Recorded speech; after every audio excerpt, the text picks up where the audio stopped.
తెలంగాణ రాష్ట్ర వ్యాప్తంగా పంచాయతీలు ఎన్నో ఉంటాయి. ఎన్నికల సమయం అంటే ఒకరిపై ఒకరు నేతలు దుమ్మెత్తి పోసుకోవడాలు చూస్తూనే ఉంటాం. విమర్శలు ఉంటాయి, సద్విమర్శలు ఉంటాయి. ఎన్నున్నా సింగిల్ గానే పంచాయతీ ఎన్నికలకు వెళ్తాం. అన్ని స్థానాల్లో పోటీ చేస్తాం. సర్పంచ్ ఎన్నికల్లో సత్తా చాటుతామంటున్నారు కాషాయ నేతలు. గ్రామీణంలో కాషాయ జెండా ఎగురవేస్తామని చెబుతున్నారు. మరి బీజేపీ గాంభీర్యం సాధ్యమయ్యే పనేనా? తెలంగాణలో జరగబోయే గ్రామ పంచాయతీ ఎన్నికల్లో బీజేపీ ఒంటరిగానే పోటీ చేయాలని నిర్ణయించింది. గ్రామీణ స్థాయి నుంచి పార్టీని మరింత బలోపేతం చేయాలనే లక్ష్యంతో ఏ పార్టీతోనూ పొత్తు లేకుండా సింగిల్ గానే బరిలోకి దిగబోతున్నట్టు పార్టీ వర్గాలు చెప్తున్నాయి. ఇతర పార్టీలతో పొత్తుకు ఎలాంటి అవకాశం లేదని ఇప్పటికే కేంద్ర మంత్రి కిషన్ రెడ్డి పలుమార్లు చెప్పుకొచ్చారు. వచ్చే ఎన్నికల్లో తెలంగాణలో అధికారంలోకి రావాలంటే పార్టీని కింది స్థాయి నుంచి బలోపేతం చేయటమే ప్రధాన లక్ష్యంగా కాషాయ పార్టీ పావులు కదుపుతోంది.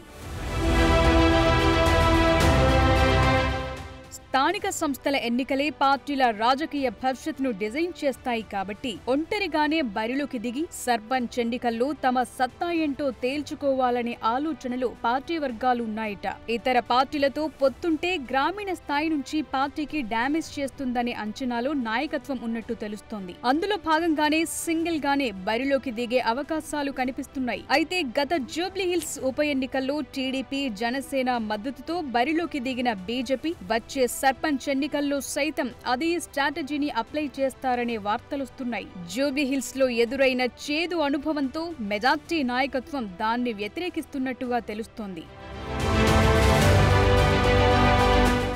తెలంగాణలో ఉనికిలో లేని ఏపీ పార్టీలతో పొత్తులు పెట్టుకుంటే వాటి బలోపేతానికి సహాయపడటం తప్ప బీజేపీకి ఎలాంటి లాభం ఉండదనే అభిప్రాయాలు ఆ పార్టీలో వ్యక్తమవుతున్నాయి. అందులో భాగంగానే తాజాగా జరిగిన పార్టీ సన్నాహక సమావేశంలో ఎట్టి పరిస్థితుల్లో పొత్తులుండకూడదని కీలక నేతలంతా ఒంటరిగానే సర్పంచ్ ఎన్నికలకు సన్నద్ధం కావాలనే అభిప్రాయాలను వ్యక్తపరిచినట్టుగా తెలుస్తోంది. ఒంటరిగా వెళ్లటం వల్ల లోకల్ స్థాయిలో పార్టీ పునాదులు మరింత స్ట్రాంగ్ అవడంతో పాటు వచ్చే సార్వత్రిక ఎన్నికల్లో అధికారంలోకి కూడా వచ్చినట్లవుతుందనే యోచనలు టీబీజేపీ ఉన్నట్లుగా తెలుస్తోంది. ఆ అంచనాల ప్రకారమే స్థానిక ఎన్నికలకు కావాల్సిన కసరత్తులు చేసుకుంటోంది.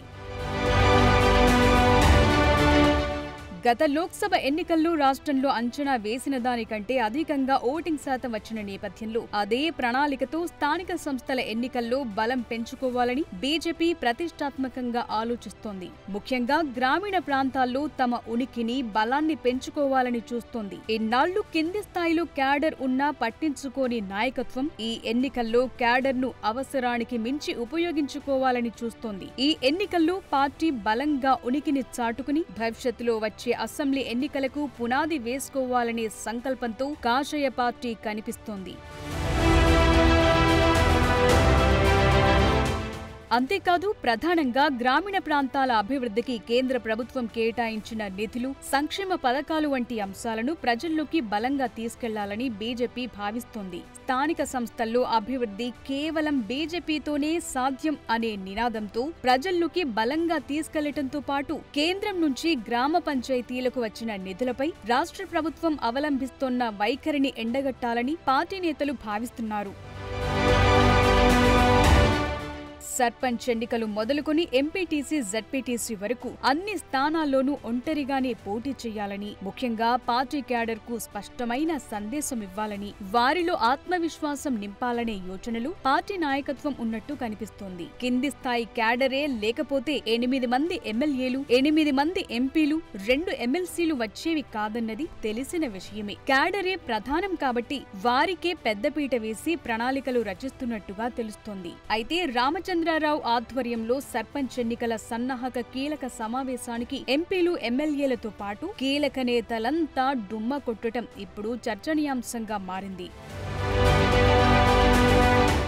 కీలక సమావేశానికి నేతలంతా డుమ్మా కొట్టడానికి నేతల మధ్య తగవులు కారణమనే చర్చ సైతం నడుస్తోంది. దీంతో అధ్యక్షుణ్ణి నేతలంతా లైట్ తీసుకున్నారనే టాక్ నడుస్తోంది. ఇలా ఎవరికి వారే యమునా తీరే అన్నట్లుగా ఉండడంతో మొత్తం జిల్లాల అధ్యక్షులు స్థానిక కమిటీల సహకారంతో క్షేత్రస్థాయి సమావేశాలు నిర్వహించి గెలుపునకు వ్యూహాత్మకంగా ప్రణాళికను రచించాలని కమలం పార్టీ భావిస్తున్నట్టుగా తెలుస్తోంది.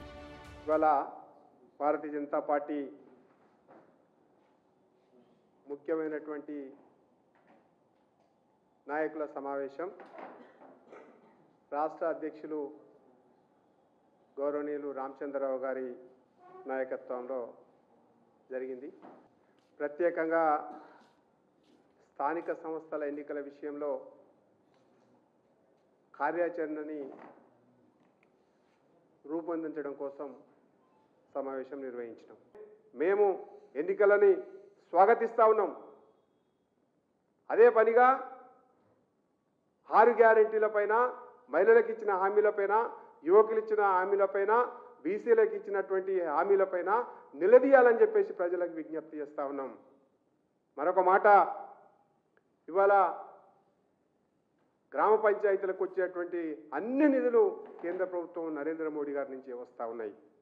రేపు ఇప్పుడు వేసిన నోటిఫికేషన్, రేపు వేసినా ఎల్లుండి వచ్చినా అన్ని గ్రామ పంచాయతీలకు మేము పోటీ చేయబోతా ఉన్నాం. అన్ని వార్డులకు భారతీయ జనతా పార్టీ తెలంగాణ రాష్ట్రంలో పోటీ చేయబోతా ఉంది. దానికి అనుగుణంగానే కార్యాచరణని ప్రిపేర్ చేసి ముందుకెళ్తా ఉన్నాం. ప్రజలందరూ విజ్ఞతతో ఆలోచన చేసి భారతీయ జనతా పార్టీ అభ్యర్థులను బలపరచాలని చెప్పేసి మీ ద్వారా విజ్ఞప్తి చేస్తాం.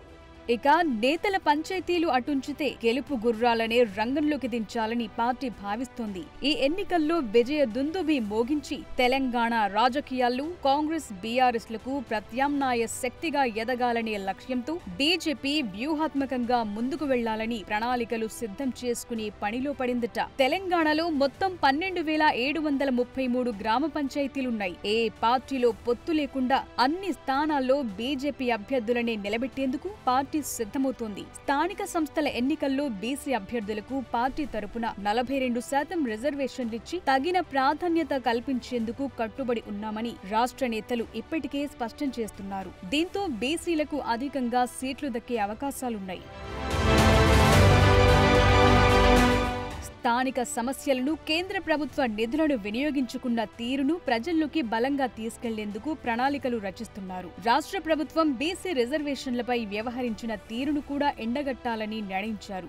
లోకల్ బాడీ ఎన్నికల్లో పార్టీ వ్యూహాత్మకంగా ముందుకు వెళుతున్నప్పటికీ నేతల మధ్య పొంచి ఉన్న విభేదాలతో నిర్దేశించుకున్న లక్ష్యాలను బీజేపీ ఎలా అధిగమిస్తుందనేది సస్పెన్స్ గా ఉంది.